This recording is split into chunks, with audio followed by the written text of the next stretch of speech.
এই এভরিবডি, এই মালদার পার্টি আসতেছে, মনে হয় কাম হবো, মনে হয় কোটিপতি, সব অ্যালার্ট অ্যালার্ট।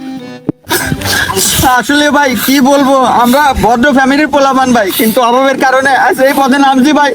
আমাদের কিছু সাহায্য করেন ভাই। এই বয়সে ভিক্ষা করে খাও, চাকরি করে খাইতে পারো না? দুঃখের কথা কইলেন ভাই, চাকরির পিছনে খুব ঘুরছি, আমাকে চাকরি কেটেও দিব ভাই কন। চাকরিও যে নেমু ভাই, এত টাকা ঘুষ কোন থেকে দেবো? ভাইয়া ভাইয়া একটু থামান ভাইয়া, প্লিজ প্লিজ। ভাইয়া একটু কথা বলা যাবে? কি এরম কথা বলবেন? আচ্ছা বলেন, সমস্যা নাই। আসলে ভাইয়া কিভাবে যে বলি, শরমও লাগে। আরে ভাইয়া, শরমের আর কি আছে, বলেন।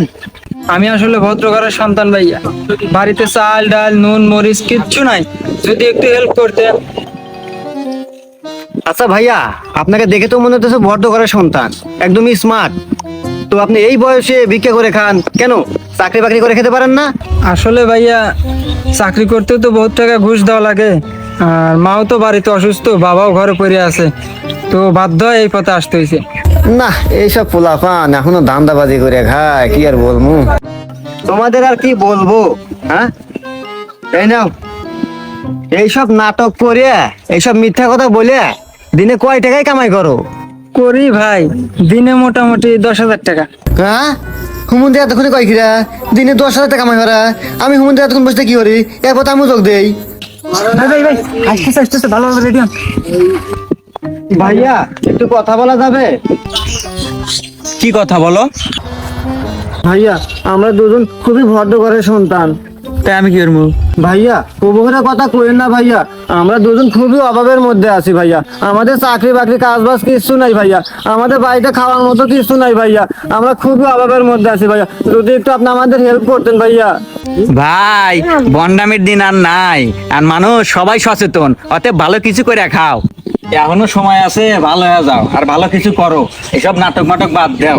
আর এই যে এই বহিরা কয়টাই দিন কামাই হরো? করি ভাই, দুজন মিলে দিনে 20,000 হয়। হ্যাঁ, হুমুন্দি কি গুনালো রে?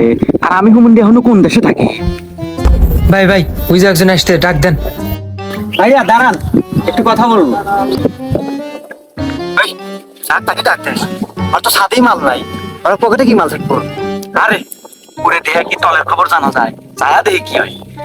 তো কি আর বলবো ভাই, আসলে আমরা ভদ্র ঘরের পোলাপান, কিন্তু দেখেন কাজ বাজ নাই, আর পরিস্থিতির শিকারের কারণে আমরা এই পথে নামছি, কিছু সাহায্য দেয়। ভাই আমারও পকেটে তো টাকা পয়সা নাই, আর তো আমারও কাজ বাজ নাই। আপনাদের এরকম করে কয় টাকা ইনকাম হয়? হয়তো ভাই মাসে 20,000। ভাই আমাকে এলা নিবেন না সাথে? ভাই সাইজ ওয়াইজ দেখে তো মনে হচ্ছে কাজে লাগান যাবো, এক নিয়ে নেন। ওকে, লেটস গো। এই এভরিবডি, এই মালদার পার্টি আসতেছে, মনে হয় কাম হবো, মনে হয় কোটিপতি, সব অ্যালার্ট অ্যালার্ট। ভাইয়া একটু দাঁড়ান, একটু কথা বলতাম। আসলে ভাই কি বলবো, আমরা ভদ্র ফ্যামিলির পোলাপান ভাই, কিন্তু অভাবের কারণে আজ এই পথে নামছি ভাই, আমাদের কিছু সাহায্য করেন ভাই।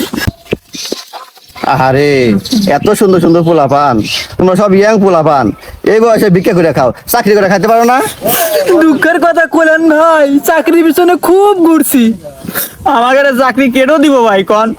চাকরিও যে নেমু ভাই, এত টাকা ঘুষ কোন থেকে দেবো? শোনো, তোমাদের চাকরির পিছনে ঘুরতে হবে না, ঘুষও দিতে হবে না, আমি তোমাদের চাকরি দেবো। এ হে, কাম সারছে রে। আমি আকিজ গ্রুপের চেয়ারম্যান, তোমাদের সবাইকে 6,000 টাকা করে বেতন দেবো, চলো আমার সাথে। এই তো ব্যবসা লাল বাজার রয়েছে রে, চাকরি দিবে চাই, মাসে দিব 6,000, না দিনে কামাই 10,000। এই কেটে পর কেটে পর কেটে পর কেটে পর।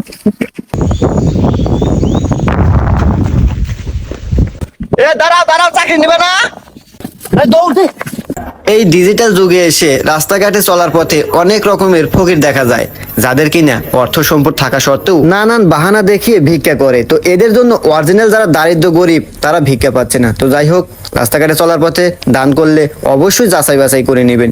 এই ভিডিওটা ভালো লাগলে অবশ্যই একটা শেয়ার, এবং পেজ থেকে দেখলে ফলো, আর ইউটিউব থেকে দেখলে সাবস্ক্রাইব। ধন্যবাদ বন্ধুরা।